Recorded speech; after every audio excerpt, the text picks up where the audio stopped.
तो नमस्कार दोस्तों, क्या हाल है सभी के। उम्मीद करता हूँ सब बढ़िया होंगे। तो आज की वीडियो में हम करने जा रहे हैं 2025 की most awaited American supernatural horror movie को, जो कि है फाइनल डेस्टिनेशन ब्लड लाइन्स। और हाँ, आपको पिछली मूवीज़ देखनी नहीं पड़ेंगी। इसको समझने के लिए आपको इसी में सब समझ आ जाएगा कि वो सब क्या था, कोई कर्स था या फिर कुछ और। तो चलिए फिर बिना किसी देरी के शुरू करते हैं अपना एक्सप्लेनेशन। तो मूवी की शुरुआत होती है 1969 में और हम एरिस और उसकी बॉयफ्रेंड पॉल को देखते हैं, जहां पर आज पॉल एरिस को किसी सरप्राइज विजिट के लिए ले जा रहा होता है।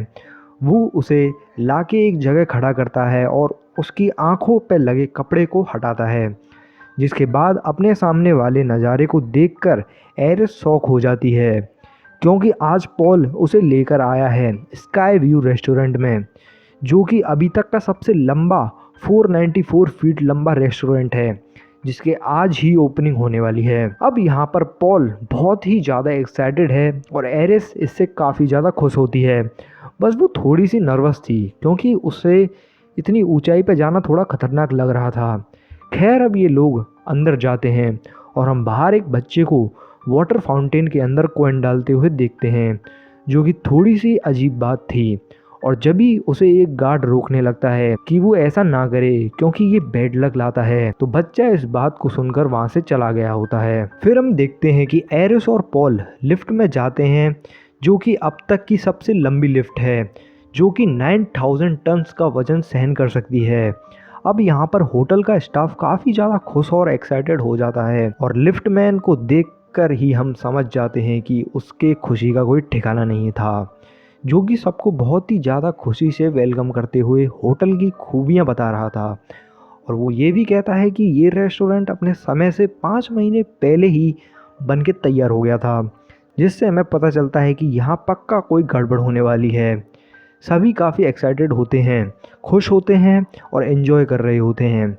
और बच्चा भी यहाँ आकर स्काई व्यू में जाता है और जाते जाते अब एरिस को थोड़ा डर लगने लगता है। वो थोड़ी सी घबराने लगती है, मतलब कि उसे अपने मौत की वाइब आना शुरू हो जाती है, जो कि डायरेक्ट तो होगा नहीं, क्योंकि उसे यहाँ पर अजीब सा अलग सा फील हो रहा था, जैसे उसका मन कह रहा हो कि वो यहीं पर रुक जाए और वापस चले जाए। उसके आसपास की चीज़ें उसे काफ़ी अजीब लग रही थीं। अब सब लिफ्ट से ऊपर जा रहे होते हैं और टॉप पर पहुंचकर पॉल रिसेप्शन पे जाके उन्हें अपने रिजर्वेशन टेबल के बारे में बोलता है, लेकिन जो आदमी रिसेप्शन पर होता है वो उसे मना कर देता है, क्योंकि टेबल रिजर्व हो ही नहीं पाई, जिससे कि पॉल काफ़ी अपसेट हो जाता है। वो एरिस के पास जाता है, दोनों बात करते हैं और एरिस को थोड़ा अजीब सा लग रहा था, वॉमिटिंग जैसा फील हो रहा था, तो वो वॉशरूम चले जाती है। अब यहाँ पर नाच गाना हो रहा था, ड्रिंक चल रही थी, म्यूजिक चल रहा था, लेकिन इसी बीच एक बारटेंडर शैंपेन ओपन करता है, जिसका कैप प्रेशर से ऊपर लगे झूमर पर लग जाता है और उससे एक टुकड़ा टूटकर नीचे गिर पड़ता है। अब यहाँ सभी लोग नाच रहे थे और स्काई फॉल का जो फ्लोर है वो आधा बीच से कांच का बना हुआ है। अभी जो हमने झूमर का एक गिरते हुए देखा था, वो सीधा उसी कांच वाले फ्लोर पर गिरा, हल्का सा क्रैक उस फ्लोर पर ला देता है।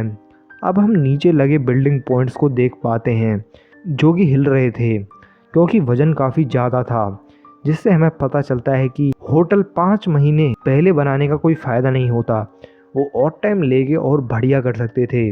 और मेरा ये मानना है कि यहीं पर इसका एक वीक पॉइंट रह जाता है। अब आयरिस को इस रेस्टोरेंट के अंदर परफॉर्मेंस दे रही सिंगर बेटे के साथ मिलती है और उससे बात करती हुई वो सिंगर उससे पूछती है कि वो प्रेग्नेंट लग रही है और वो पूछती है कि कितना समय हुआ है। उस पर एरिस बताती है कि 2 महीने, पर ये बात उसने अभी तक पॉल को नहीं बताई थी और वो डर रही थी। और इससे हमें पता चलता है कि उसे वॉमिटिंग क्यों आई और उसे अजीब क्यों फील हो रहा था।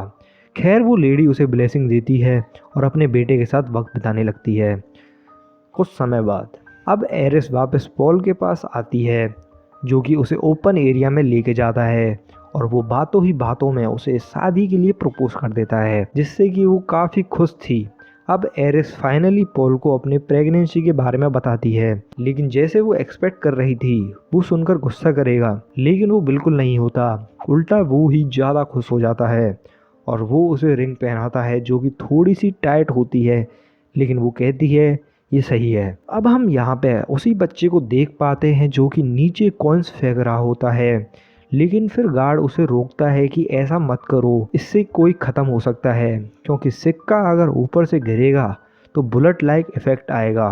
और ऑब्वियस सी बात है, छोटी सी चीज़ भी ऊपर से फेंकने की वजह से ग्रेविटेशनल फोर्स की वजह से ख़तरनाक है।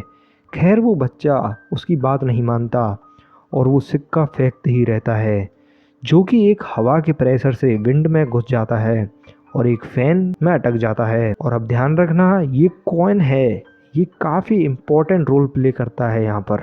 खैर दूसरी तरफ पॉल और एरिस यहाँ दूसरे लोगों के साथ नाच रहे थे, जिससे वो क्रैक धीरे धीरे बढ़ता जा रहा था और वो काफ़ी ज़्यादा बड़ा हो चुका था। वहीं वो कॉइन फैन से निकलकर एक पाइप में लगकर दूर उछल जाता है और यहाँ पर एक गैस भी लीक हो रही थी। एरिस और पॉल काफ़ी खुशी से नाच रहे थे, लेकिन इनके बारे में उन्हें कोई अंदाज़ा नहीं था। खैर वहीं पर एरिस को कुछ फील होता है और वो खुद ही पीछे हटने लगती है और उस ग्लास सेक्शन से दूर हो जाती है, जिससे हटते ही ग्लास फ्लोर टूटता है और अब एक साथ कई सारे लोग 494 फीट की ऊंचाई से नीचे गिरने लगते हैं। अब एरिस पॉल को बचाने की कोशिश करती है, लेकिन वो भी नीचे गिर जाता है और ख़त्म हो जाता है। यानी कि यहाँ पर कांच टूटने के साथ साथ एरिस के सपने भी टूट जाते हैं। अब यहाँ वो बिल्डिंग जॉइंट्स भी टूट जाते हैं और दूसरे और केओस क्रिएट होने लगता है और वहाँ पर जो लेडी होती है उस पर आग लग जाती है, जो कि भाग रही थी, लेकिन एक वेंट के पास वो आती है जहाँ वो गैस भी लीक हो रही होती है और अब वहाँ पर भयंकर आग फैल गई थी। एरिस कैसे भी करके खुद को बचाती है और सिंगर को अपनी आंखों के सामने जलता हुआ देखती है, जो कि ख़त्म होने से पहले अपने बेटे को एक बॉक्स में रख देती है। और यही तो माँ बाप करते हैं, अपने बच्चों को बचाना। अब सब जगह आग फैल चुकी थी और एक ग्लास सेक्शन भी टूट चुका था और बिल्डिंग जहाँ जॉइंट से टूटी थी वहाँ से बैंड होकर वो गिर जाती है और बहुत सारे लोग नीचे गिरते हैं, लेकिन विंडो ग्लास से बच जाते हैं। अब इतने में वो कॉइन जो झूमर पर आ गया था वो वहाँ से नीचे गिरता है और नीचे पियानो जो कि बिल्कुल बीच में था वो साइड में आ जाता है और अब वो ग्लास विंडो से टकरा जाता है, जो कि कई सारे लोगों की जान ले लेता है। कुछ लोगों ने लिफ्ट से भागने की कोशिश करते हैं, लेकिन वो लिफ्ट वजन झेल नहीं पाती, टूट जाती है, जिसके चलते बहुत सारे लोग पिसकर खत्म हो जाते हैं। और वो आदमी जो रिसेप्शन पर था लिफ्ट में जाने की कोशिश करता है, पर गेट की वजह से वो दो हिस्सों में बंटकर खत्म हो जाता है। कुछ लोग सीढ़ियाँ लेते हैं और वो भी आधी टूट जाती हैं, जिसके अंदर सभी ख़त्म हो गए थे। बस वो कॉइन वाला बच्चा ही बचा हुआ था, जो कि नीचे आ जाता है और खुश होता है कि वो बच गया। लेकिन अब वो पियानो उस पर गिरकर उसे हमेशा के लिए शांत कर देता है और अब फाइनली वो कॉइन जो वो स्टार्टिंग से उसके अंदर डाल रहा था वो वापस से उस वाटर फाउंटेन में चला गया था, जिससे हमें पता लगता है कि आखिर बैड लक होता क्या है। अब यहाँ पर हम शॉकिंगली देख पाते हैं कि खाली एरिस अकेली बची हुई थी, जिसे वो सिंगर का बेटा मिलता है, जिसे वो बचाने की बहुत कोशिश करती है और उसे लेकर जाने लगती है, लेकिन वो दोनों भी फिसल कर लटक जाते हैं। जिसमें होता ये है कि एरिस की फिंगर में जो पॉल की पहनाई रिंग थी वो एक जगह फंस गई थी, जिसमें एरिस की रिंग के साथ उसकी स्किन भी उखड़ जाती है और वो दोनों भी नीचे गिरकर ख़त्म हो जाते हैं। खैर अब यहाँ सीन शिफ्ट होकर प्रेजेंट टाइम में आता है और यही फाइनल डेस्टिनेशन ब्लड लैंड के इंट्रोडक्शन थी। मेरे ख्याल से स्टार्टिंग ही इतनी तगड़ी हुई है, तो आगे तो क्या क्या होगा इसके लिए आगे देखते रहिए। तो फिर यहाँ से सीन शिफ्ट होकर प्रेजेंट टाइम में आता है, जहाँ हम स्टेफनी नाम की लड़की को देखते हैं, जिसे एरिस और वहाँ पर हुए डिजास्टर के भयानक नाइटमेयर बार बार आते रहते हैं, जिससे कि काफ़ी ज़्यादा परेशान रहने लगी थी। तो वो अपनी फ्रेंड से बात करती है और बताती है कि एरिस असल में उसकी ग्रैंड मदर है, जिससे वो कभी नहीं मिली, लेकिन फिर भी वो उसे सपने में क्यों दिखती है, हादसा क्या था और क्या हुआ था, वो सब कुछ सोचने लगती है। सवाल उसके पास काफ़ी सारे थे। अगले दिन और जवाब ढूंढने के लिए वो अपने घर पर जाती है, जहाँ पर उसके पिता और भाई चार्ली उसको मिलते हैं। उसकी माँ मतलब एरिस की बेटी डार्लिन उसे 10 साल की उम्र में छोड़ के कहीं चली गई थी। अब स्टेफनी अपने पिता से एरिस के बारे में बात करती है, लेकिन वो ज़्यादा कुछ नहीं बताते। तो वो अपने भाई चार्ली के साथ अपने मामा हार्वर्ड के यहाँ पर जाते हैं और अपने बाकी कज़न से भी मिलते हैं। अब वो अपने मामा जी से बात करती है और एरिस के बारे में और इस डिज़ास्टर के बारे में बात करती है। तो वो बताते हैं कि ऐसा कुछ हुआ ही नहीं था, यानी कि हमने जो स्टार्टिंग में देखा वो क्या था फिर। यानी कि वो बताता है बस एरिस पागल हो गई थी, उसने खुद को बाकी लोगों को कैद करके रखना शुरू कर दिया था। इस वजह से उसके बच्चों को उससे अलग कर दिया गया और फिर भी वो नहीं रुकी। अजीब से लेटर, डिस्टर्बिंग पिक्चर्स भेजती रही, जिससे बाद में सब ने ही उससे कनेक्शन ख़त्म कर लिया और आई थिंक वो अभी भी जिंदा है। खैर, अब स्टेफनी के मामा जी कहते हैं कि वो एरिस के बारे में बात ना करे और उससे दूर रहे, लेकिन स्टेफनी के पास सवाल बहुत सारे थे। वो नहीं मानती और उन लेटर से एड्रेस लेकर एरिस से मिलने पहुंच जाती है। तो एरिस शहर से दूर एक बंकर जैसी जगह पर रहती है, कैमरा से दरवाजों को चेक करती रहती है। खैर, अब स्टेफनी एरिस को अपने बारे में बताने लगती है, लेकिन वो उससे बिना फोन और चाबियों के अंदर आने को बोलती है, जिसका एक ही रीजन था और वो हम जानते हैं, और वो है फाइनल डेस्टिनेशन की बुरी मौतें, क्योंकि यहाँ पर ढेर सारी मौतें इन्हीं वजह से हुई हैं। खैर, अब वो दोनों बात करते हैं और एरिस रिवील करती है कि जो भयानक सपने स्टेफनी को आ रहे थे वो असल में उस एरिस का आभास था। यानी कि शुरुआत में जो दिखाया गया था वो रियल में नहीं हुआ था, बल्कि वो होने वाला था। उसको वो पूरी झलक पहले ही दिख गई थी कि क्या होने वाला है, तो उसने सबको बचा लिया और डेथ को ये बात पसंद नहीं आई। यानी कि यहाँ पर जो एंटिटी है वो कोई और नहीं, डेथ खुद है, जो कि लोगों को क्लेम करती है। अब जो डेथ है उसके अकॉर्डिंग वहाँ पर मौजूद कोई भी पर्सन एग्जिस्ट नहीं करना चाहिए था। तो आगे चलकर एक एक करके मौत सबको क्लेम करने लगी और डेथ ने एरिस को भी टारगेट बनाने की कोशिश करी, जो कि पॉल को ऑलरेडी खो चुकी थी। लेकिन वो डेथ का प्लान, उसका तरीका, वो सब कुछ समझ गई थी। सालों तक उसने रिसर्च करके एक किताब तैयार करी है, यानी कि डेथ लोगों को कैसे मार सकती है, जो कि एरिस के पूरी ब्लड लाइन को ही ख़त्म करना चाहती है, क्योंकि एरिस ने यहाँ पर डेथ से चीट किया था। और मुझे शायद ये लगता है कि उस दिन खाली एरिस ही बचनी चाहिए थी, क्योंकि डेथ ने उसे पहले ही सब कुछ दिखा दिया था। लेकिन हम इंसानों की आदत होती है कि अगर हमको कुछ ऐसा आभास होता है तो हम सबको बचाने की कोशिश करते हैं। लेकिन एरिस अकेली बचनी चाहिए थी, लेकिन उसने यहाँ सबको बचाया। उसके चलते ही यहाँ पर उसकी ब्लड लाइन के पीछे डेथ पड़ी हुई है। अब स्टेफनी काफ़ी परेशान होकर यहाँ से जाने लगती है, जिससे वो किताब भी देना चाहती थी, जिससे कि अपने ब्लड लाइन के लोगों को बचा ले। लेकिन स्टेफनी घर से बाहर निकल जाती है। एरिस जानती थी कि बाहर जाने पर वो ख़त्म हो जाएगी, लेकिन स्टेफनी को यकीन दिलाने के लिए वो बाहर आती है और जैसे ही उसने सोचा था एग्जैक्ट वैसे ही वो ख़त्म हो जाती है। अब अगले सीन में एरिस का फ्यूनरल होता है और अब डार्लिन भी लौट आई थी, जिसे देख के स्टेफनी खुश नहीं होती, क्योंकि वो उसे बचपन में ही छोड़ के चली गई थी और इसलिए स्टेफनी उसे कभी माफ़ नहीं किया। और अगले दिन वो घर पर थी और बाकी के लोग हार्वर्ड के घर पार्टी में जा पर डार्लिन भी आती है, जिससे वो वापस परिवार ज्वाइन करने के लिए बोलते हैं, लेकिन वो मना कर देती है। अब यहाँ पर स्टेफनी को एरिस की बात याद आती है और वो काफ़ी अलर्ट हो गई थी। वो उसी किताब को देखती है जिसमें वो बच्चे वाला सिक्का भी था, जिससे कि स्काई व्यू डिजास्टर होने वाला था। यहाँ पर सारी डिटेल्स थी कि कैसे कार से, लकड़ी वाले ट्रक से, या फिर कैसे कैसे लोग ख़त्म हो सकते हैं। यहाँ पर एक प्लेन भी था और फाइनल डेस्टिनेशन 1 की मौत एक प्लेन में हुई थी। खैर, अब यहाँ पर सभी मौतों की न्यूज़पेपर कटिंग भी थी, जो कि सारी मूवीज़ को कवर करती है, यानी कि जो अब तक आ रखी हैं। और सभी मौतों के बारे में हमको ये पता चल चुका है कि स्काई व्यू में बचने वाले लोगों की पूरी ब्लड लाइन पर मौत का कर्स है, यानी कि जो कर्स है वो उससे ही शुरू हुआ था। सो बेसिकली ये एक तरह का कर्स है जो कि मौत की वजह से होता है और ये 1969 में हुआ था।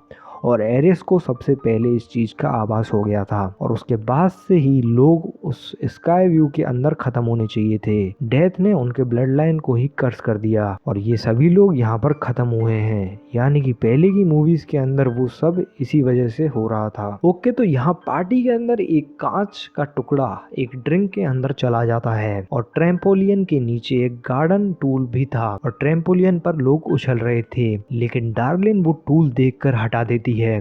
शायद से यहाँ पर डार्लिंग को भी कुछ ना कुछ पता था। अब यहाँ पर स्टेफनी भी डेथ का प्लान समझ चुकी थी और वो पार्टी में आती है, लेकिन देर हो गई थी।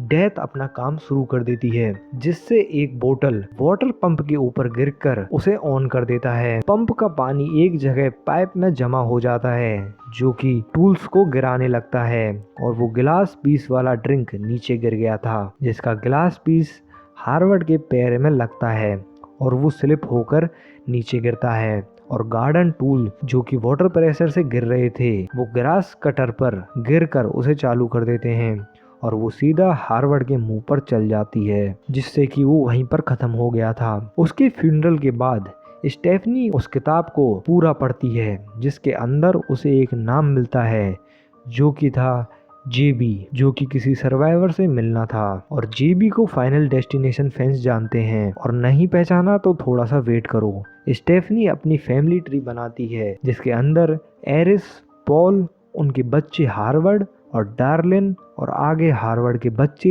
जैसे कि बॉबी, एरिक और जूलिया, वही डार्लिन के बच्चे स्टेफनी और चार्ली। तो ये सब अपने परिवार को समझाती है और बताती है कि उस दिन सबको स्काई व्यू के अंदर खत्म होता था, लेकिन एरिस ने सबको बचा लिया। असल में डेथ का काम जब अधूरा रह गया था तो वो अब लौट कर आया है और अपने विक्टिम्स को मार रहा है। और सबसे बड़ी बात, जो विक्टिम बचने ही नहीं चाहिए थे उन्होंने अपना परिवार शुरू कर लिया। तो अल्टीमेटली ये फैमिली ट्री होना ही नहीं चाहिए था, जिसके चलते डेथ उन सबको भी मार रही है और धीरे धीरे, यानी कि कई सालों से ऐसा हो रहा था, यानी 1969 से ही। अब डेथ है वो एरिस के ब्लड लाइन को खत्म कर रही है, जिसके अंदर वो ऑर्डर के हिसाब से चलेगी। तो सबसे पहले ओल्डेस्ट यानी सबसे बूढ़ा हार्वर्ड खत्म हुआ और अब बाकी हैं उसके बेटे एरिक, फिर जूलिया और फिर बॉबी, और फिर बारी आएगी डार्लिंग और उसके बाद बेटी स्टेफनी और बेटा चार्ली। अब उसके इन बातों पर कोई विश्वास नहीं करता, सभी उसको एरिस की तरह पागल समझ रहे थे, जिससे कि वो काफ़ी परेशान हो जाती है और तब उसको फील होता है कि एरिस को कैसा फील हुआ होगा। तभी सेम रात हम एरिक को देखते हैं जो कि अपने टैटू पार्लर पर था और यहाँ पर वो अपने पिता की याद में टैटू बना रहा था। तभी वहीं टेबल पर म्यूजिक बेस से सामान गिरता है जो कि केमिकल बोतल गिरा देता है। दूसरी साइड फैन के पास लगा चेन टूटकर उसकी नाक में फंस जाता है। वो उसे हटाने की कोशिश करता है, लेकिन अब तक केमिकल में आग लग गई थी और वो आग पूरे पार्लर में फैल जाती है। अगली सुबह स्टेफनी चार्ली को जगाती है कि उन्हें एरिक को बचाना होगा। अब वो लोग उसके घर जाते हैं जो कि असल में सेफ था, क्योंकि कल रात के हादसे में वो बच गया था। अब स्टेफनी उसे संभल कर रहने की बोलती है, लेकिन वो नहीं मानता और जूलिया भी यहाँ पर आ गई थी जो कि स्टेफनी की बात नहीं सुन रही होती है। सबको यही लग रहा था कि सब सिर्फ हादसे हैं और अब स्टेफनी का ध्यान एरिक पर था, जब जूलिया को, जो एक रोड साइड पर थी, उसे एक बॉल लगती है, जिससे कि वो एक ट्रैश ट्रक में गिर जाती है। ट्रैश ट्रक कचड़े को अंदर डाल देता है, जिसके अंदर वो भी गिर गई थी। अब ये लोग उसे बचाने की कोशिश करते हैं, लेकिन वो कवर के बीच में आकर ख़त्म हो जाती है। अब अगले सीन में पूरा परिवार बहुत परेशान था, जहाँ पर स्टेफनी बताती है कि डेथ बहुत चालाक है, उसने उन सबको डेथ का प्लान बताया था। उसके चलते डेथ ने अपना प्लान ही बदल दिया, अपने ऑर्डर ही चेंज कर दिए और अब कोई भी कभी भी ख़त्म हो सकता है। लेकिन एरिक की माँ कहती है कि ऐसा कुछ नहीं है, ऑर्डर सेम है, क्योंकि एरिक हार्वर्ड का बेटा ही नहीं है, उनका कहीं पर अफेयर था जिससे एरिक पैदा हुआ था, तो ये इस ब्लड लाइन में आता ही नहीं है, यानी इसलिए वो बच गया था। और जूलिया जो है वही हार्वर्ड की पहली बेटी थी जो कि अब खत्म हो गई है। एरिक इस बात से दुखी होता है और अब स्टेफनी कहती है कि उन्हें बॉबी को बचाना होगा। वो बताती है कि किताब के अंदर मैथ के अंदाज में बताया गया है कि मौत से कैसे बचना है और अभी उन्हें जेबी को भी ढूंढने जाना होगा। अब डार्लिन कहती है कि उसे एरिस के लेटर से पता चला था कि जेबी किसी हॉस्पिटल में काम करता है। सभी लोग वहाँ पर जाने लगते हैं और बॉबी भी सेफ रहने के लिए उनके साथ जाता है, जिन्हें एरिक भी ज्वाइन करता है। अब रास्ते में स्टेफनी डार्लिन से बात करती है और डार्लिन कहती है कि उसने बचपन से एरिस को मौत से डरते हुए देखा है और वो खुद स्टेफनी और चार्ली की मौतों का सोचने लगी, लेकिन ऐसा करके वो अपने बचपन की तरह उनका बचपन भी खराब कर देती, तो वो उनको छोड़कर चली गई थी। फाइनली वो लोग हॉस्पिटल जाके जेपी से मिलते हैं, जिसे हमने प्रीवियस मूवीज के अंदर भी देखा है, जिसे हम डेथ ही समझते थे और कुछ का मानना था कि वो एक एंजल है जो कि डेथ को रोक सकता है। लेकिन यहाँ पर रिवील होता है कि ये उस सिंगर का बेटा है जो कि उस दिन स्काई व्यू पर बच गया था। अब आगे उसने एरिस को ढूंढा, उससे मिला, दोनों ने रिसर्च करी और बाद में दोनों को कैंसर हो गया। वो आगे कहता है कि डेथ से बचने के सिर्फ दो ही तरीके हैं, एक तो किसी को मार दो तो उस पर्सन की ज़िंदगी उसे मिल जाएगी, या फिर खुद को ख़त्म कर लो। और ऐसा एक लड़की कर चुकी है जो कि ख़त्म हो गई थी, लेकिन बाद में उसे मेडिकल केयर से जिंदा कर दिया गया था, चूँकि मौत के टारगेट लिस्ट से बाहर निकल गई थी, क्योंकि साइकिल टूट गया था, सर्कल तो गया। मौत को ऐसा लगा कि उसने उसको मार दिया और जिसके चलते वो बच गई। और जे भी आगे कहता है कि उसे भी कैंसर है और वो अपनी आखिरी समय अच्छे से बिताना चाहता है, वो वहाँ से चला जाता है। और अब यहाँ पर स्टेफनी सोचने लगती है कि उन्हें अब क्या करना होगा। वहीं एरिक बॉबी को अपने साथ ले जाता है। वो कहता है कि उसे एलर्जी है पीनट से, जिससे कि वो उसे खाएगा तो बीमार होगा और ख़त्म हो जाएगा और फिर वो उसे आखिरी मोमेंट पर बचा लेंगे और उसकी डेथ साइकिल टूट जाएगी।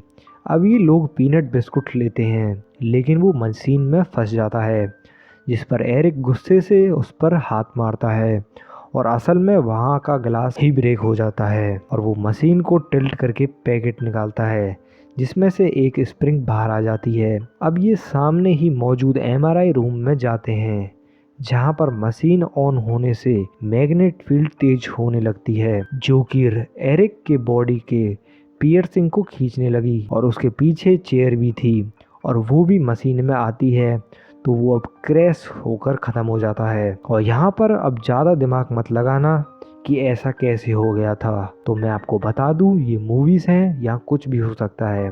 और सबसे बड़ी बात, यहाँ पर जो डेथ है वो हर चीज़ को ताकतवर बना रही है। खैर बॉबी अभी यहाँ जिंदा था, लेकिन नर्स जब दरवाज़ा खोलती है, जिससे कि सामने वाली वही स्प्रिंग टूटकर मशीन पर आती है और वो रास्ते में खड़े हुए बॉबी के सर को चीर देती है, जिससे कि वो भी ख़त्म हो जाता है।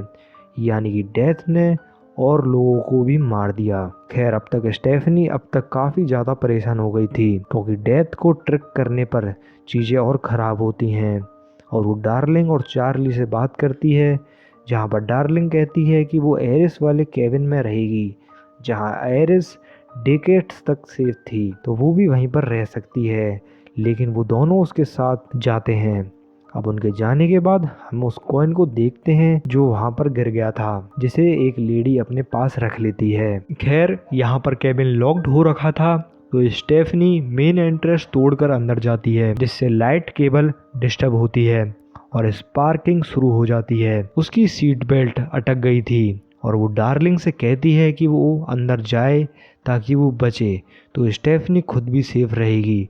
लेकिन अंदर एक पिन टूटकर गिरती है, जो सिलेंडर ऑन कर देता है और स्पार्क से ब्लास्ट हो गया था। इम्पैक्ट से ट्रक पानी में गिर जाता है और उसमें स्टेफनी डूबने लगी थी।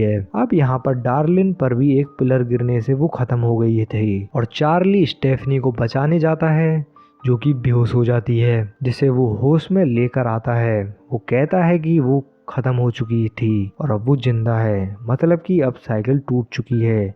लेकिन दोनों ही अपनी माँ डार्लिंग के लिए दुखी होते हैं। अब अगली सीन में चार्ली अपनी डेट के घर पर जाता है, जिसके साथ स्टेफनी भी गई थी। बेसिकली जो एरिस के केबिन के अंदर ये लोग गए थे, वो डार्लिंग की आरवी के अंदर गए थे और आरवी के अंदर ही सीट बेल्ट वगैरह अटक गई थी। और बात करें चार्ली के बारे में तो उसने सीट बेल्ट को हटाकर स्टेफनी को बचा लिया था और उसको सीपीआर दिया था, यानी उसने भी डेथ को चीट कर लिया। अब हम देखते हैं कि पास में ही वो लेडी को सामान ले रही होती है, जिससे कि वो कॉइन स्लिप होकर रेलवे ट्रैक में फंस गया था, जो कि एक काफ़ी अलार्मिंग बात है क्योंकि सिचुएशन अभी भी सुधरी नहीं है।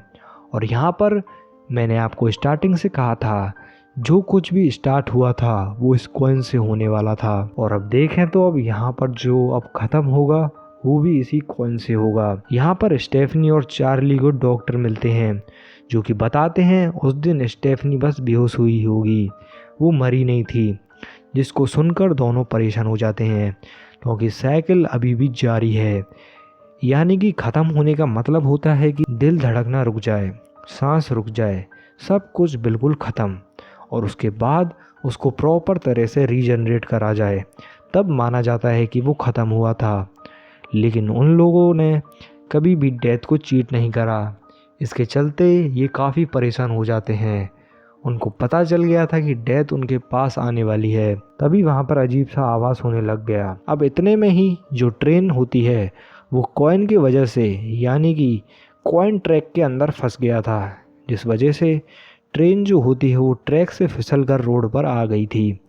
अब स्टेफनी और चार्ली बहुत तेज भागते हैं, उनको लगता है कि शायद वो बच गए हैं, लेकिन तभी ट्रेन के ऊपर से जो लकड़ी के बड़े बड़े लट्ठे होते हैं वो नीचे गिर जाते हैं और एक एक करके दोनों को ख़त्म कर देते हैं। और सच बताऊं तो ये बहुत ही भयंकर मौत थी इस मूवी के अंदर। लिटरली जो लकड़ी के लट्ठे होते हैं वो दोनों को ऊपर चले गए थे और दोनों को ही पिचका गए थे। और यहाँ पर हम देख पाते हैं कि जो ये कर्स है वो डेथ वो जारी थी। इसके बाद हम कई सारे न्यूज़पेपर कटिंग को देख पाते हैं जो कि फैमिली बच गई थी, जिनके परिवार बने हुए थे, वो सब एक एक करके मारे जा रहे थे। और इसी के साथ यहाँ पे फाइनल डेस्टिनेशन ब्लड 9 मूवी यहीं पर ख़त्म हो जाती है।